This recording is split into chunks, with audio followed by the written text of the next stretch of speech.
Buongiorno! Oggi ci troviamo a Siddi e stiamo per visitare la tomba dei giganti di Sadomu e Sorku.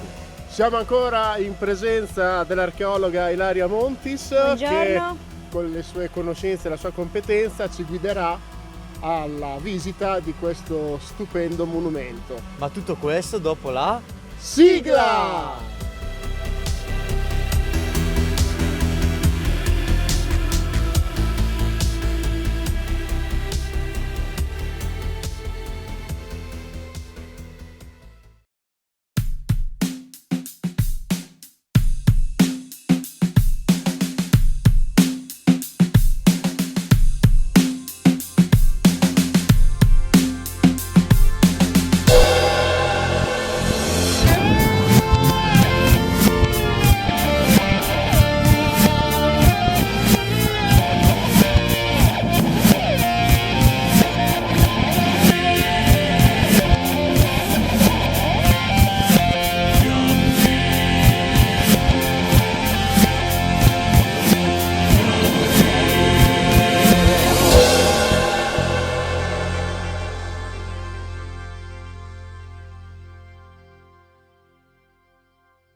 Tomba di giganti, ma questi giganti quanto erano grossi, quanto erano alti, cosa facevano?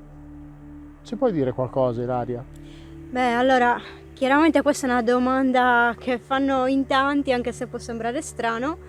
In verità queste tombe sono delle tombe collettive, che erano anche dei santuari della comunità, sì. Quindi noi parliamo di culto degli antenati per far intendere questo fenomeno, quindi di una sorta di venerazione, forse dir troppo, ma comunque di un elemento che manteneva il contatto con chi era venuto prima, quindi con gli antenati, quindi un luogo dove si veniva a onorare gli antenati oltre che a seppellire i morti, perché certo, come vi dicevo sono tombe collettive che sono state utilizzate anche in alcuni casi. Abbiamo delle testimonianze archeologiche che ci dicono che la frequentazione come tomba poteva durare anche diversi secoli, quindi erano proprio dei punti di riferimento per le comunità.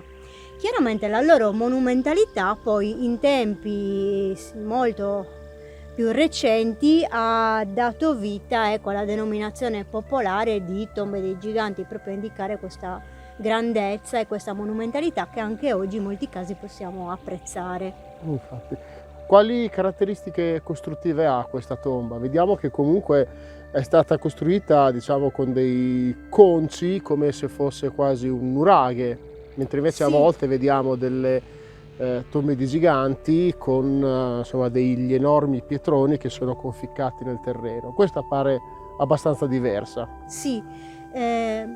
Si parla di tipologia filari in questo caso, ovvero la tomba è costruita con dei filari di blocchi sovrapposti, che in questo caso sono blocchi, come si può notare, di notevoli dimensioni. Una particolarità di questa tomba è che alcuni dei blocchi più grossi, cioè che alcuni blocchi veramente molto grossi, come quelli che vediamo praticamente sulla stessa linea dell'architrave, sono più grandi rispetto a quelli che stanno in basso. Questa è proprio una particolarità di Giusto. questa tomba, anche difficilmente spiegabile. Vediamo che la parte centrale, quindi l'ingresso della tomba, è molto più alto rispetto alle ali della facciata monumentale. Si pensa che ci fosse un ulteriore blocco, forse centinato, quindi di forma tondeggiante, curvilinea, al di sopra anche di quest'ultimo blocco che oggi vediamo messo in opera. Ok, perfetto. Cosa facciamo? Proviamo ad entrare? Va bene, allora prima di entrare vi volevo dire che questa è una delle tombe più grandi e meglio conservate del Sud Sardegna. Infatti la camera funeraria è lunga ben 15 metri, quindi insomma è veramente notevole. Entriamo all'interno. Perfetto.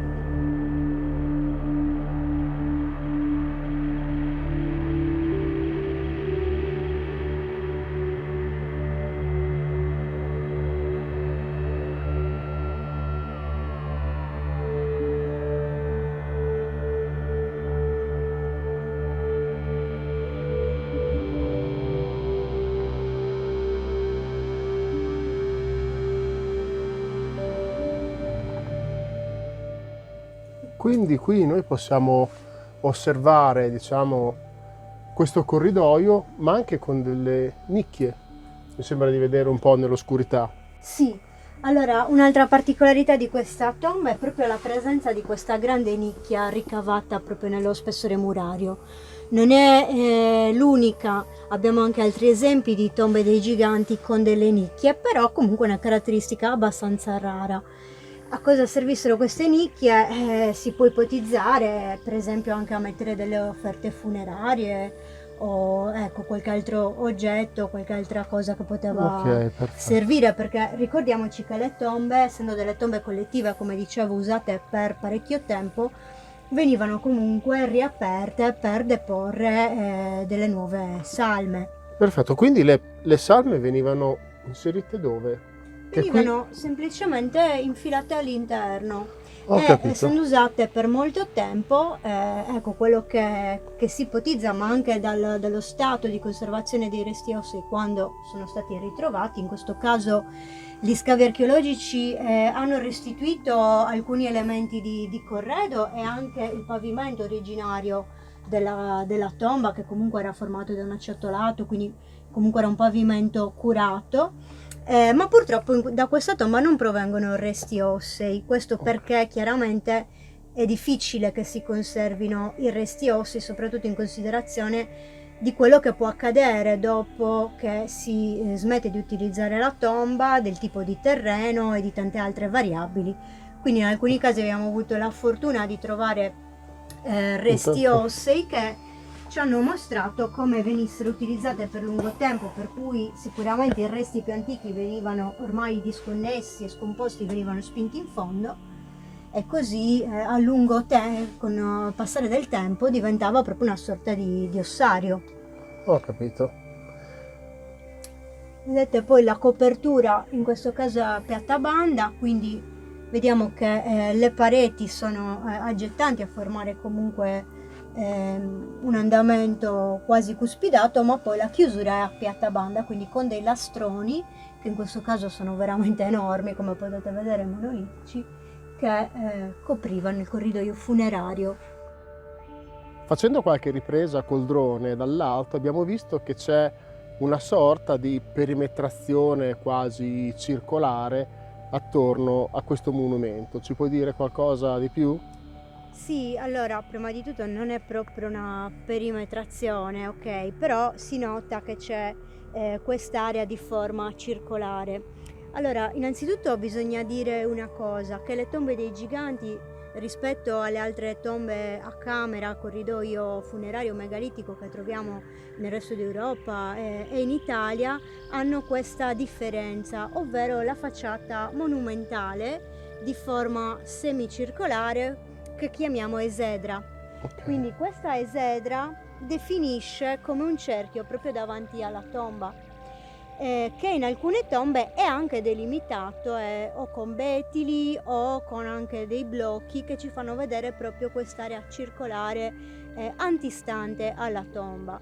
Da quello che si è rinvenuto durante gli scavi archeologici si è visto che in quest'area comunque si potevano avvenire diverse cose, quindi sicuramente attività rituali in onore degli antenati, per cui si sono ritrovati focolari, ceramiche, si vede che comunque era un'area che veniva frequentata anche esternamente.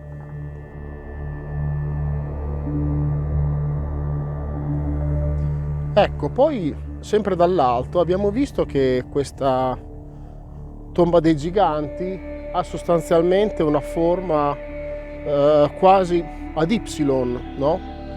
È una forma insomma abbastanza caratteristica, ci puoi dire qualcosa Sì. di più? Beh, innanzitutto tutte le tombe dei giganti, anche se variano molto rispetto alle dimensioni e proporzioni, hanno sostanzialmente la stessa forma, ovvero questa forma allungata, chiusa ad un'abside dietro e poi, come dicevo prima, l'esedra che dà questa forma caratteristica che tradizionalmente veniva chiamata o viene ancora chiamata a protome taurina, ok? Quindi Perfetto. richiamante questa forma che è stata a lungo identificata con la testa del toro. In realtà possono essere anche altre le letture, potrebbe essere anche una rappresentazione, come molti sostengono e anche mi trovano abbastanza concordi, della forma dell'utero, quindi con una chiara connessione al concetto di rinascita. Perfetto. Quindi essere seppelliti ma poi per rinascere, quindi in questo simbolico grembo per poi rinascere. E a questo proposito diciamo che questo concetto ha una tradizione millenaria, perché già le Domus Deianas, quindi le tombe del Neolitico, sono già legate a questo concetto di grembo della madre terra. Perfetto. Ora la tomba non è più scavata nella roccia ma è costruita, ma probabilmente questo concetto almeno nella sua essenza continua a essere valido in qualche misura, perlomeno da quello che possiamo ipotizzare.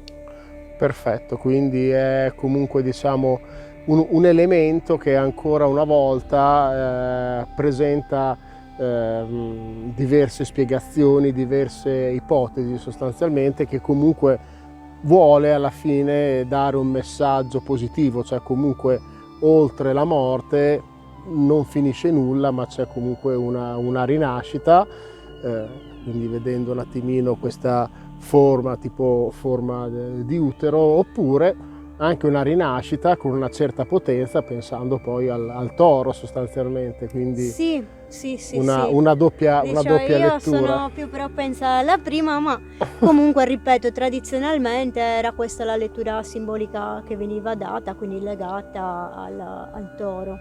Perfetto. Però anche questo è tutto da vedere. Io infatti preferisco sempre parlare di protome bovina, perché anche qua non sappiamo mai se è un toro o una vacca, perché anche la vacca comunque, pensiamo solo alla dea egizia Hathor, anche lei legata proprio al concetto della grande madre, per cui si potrebbero fare tanti discorsi, ma sostanzialmente abbiamo comunque dei collegamenti con questa idea della rinascita, essendo in una tomba, poi ecco, fin qui possiamo spingerci a ipotizzare. Un qualche cosa di molto veloce legato, sempre una curiosità, al trasporto di queste enormi masse di pietra che magari può derivare da questa zona, però comunque in qualche modo deve essere trasportata, sollevata e collocata sul luogo. C'è qualche studio che ha rilevato le modalità di trasporto, di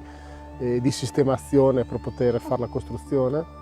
Allora, innanzitutto anche in questo caso, essendo sempre sull'altopiano della Gela di Sidi, un altopiano basaltico, per cui avevano grande disponibilità di materiale da costruzione a chilometro zero, per Esatto. cui non c'è un grande lavoro di trasporto.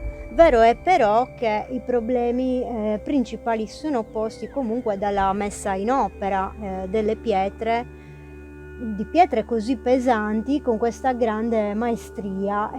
Ecco, sicuramente una struttura del genere è meno difficile da costruire rispetto a un nuraghe dello stesso periodo che usa pietre grandi come queste, ma ha anche un'altezza molto maggiore. Certo.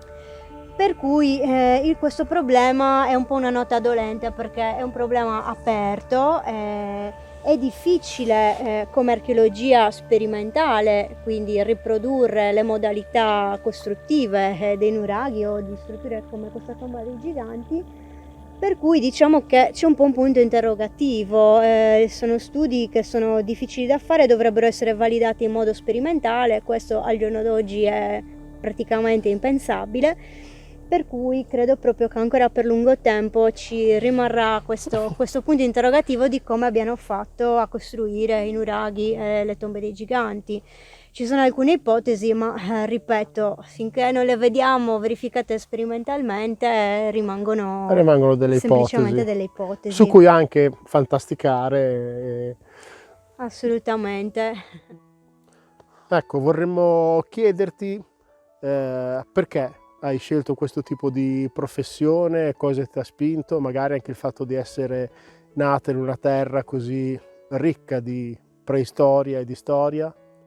Sì, è assolutamente questo. Infatti, come mi piace sempre ricordare, io da quando avevo 6 anni che un giorno ho detto da grande farò l'archeologa, e sono sempre rimasta in questa intenzione, senza mai cambiare idea e senza mai pentirmi. Questo perché fin da piccola visitavo i siti archeologici con i miei genitori e quindi mi sono appassionata sin da piccola, e sin da piccola mi sentivo a casa e sentivo un forte legame con questi luoghi.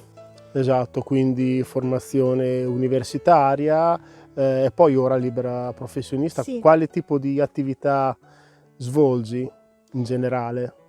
Ma dipende, come libera professionista molta archeologia preventiva, quindi consulenze per progetti di opera pubblica, però partecipo anche a scavi archeologici, attività di studio dei materiali, e poi con il progetto Sardegna Sacra organizzo dei tour e delle escursioni proprio da argomento archeologico che hanno come focus soprattutto i luoghi sacri antichi, questo sia per un interesse mio verso questa tematica, sia perché appunto trovo che sia una tematica di cui si parla ancora troppo poco, nonostante la Sardegna sia pienissima di santuari preistorici.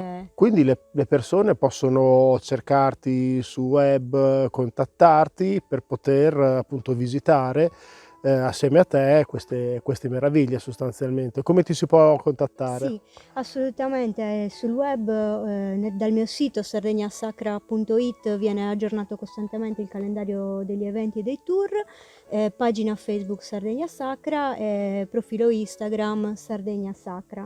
Ho anche un canale YouTube, non ci sono tantissimi video, ma diciamo che quando faccio qualche conferenza pubblica o qualche altro video magari girato in qualche occasione particolare, qualche seminario, qualche cosa, lo pubblico online. Poi un altro esperimento che ho fatto l'anno scorso è quello dei webinar in diretta, e che forse spero quest'anno, quest'inverno, di avere il tempo di rifarli, perché sono piaciuti molto, quindi per approfondire varie tematiche dell'archeologia in Sardegna, soprattutto di ambito preistorico e legate alle tematiche del sacro. Perfetto, quindi seguite oltre a Diversamente Sardi anche Sardegna Sacra e vi ringraziamo per averci seguito fino a qui. Un abbraccio e a prestissimo. Ciao a tutti. Ciao. Ciao.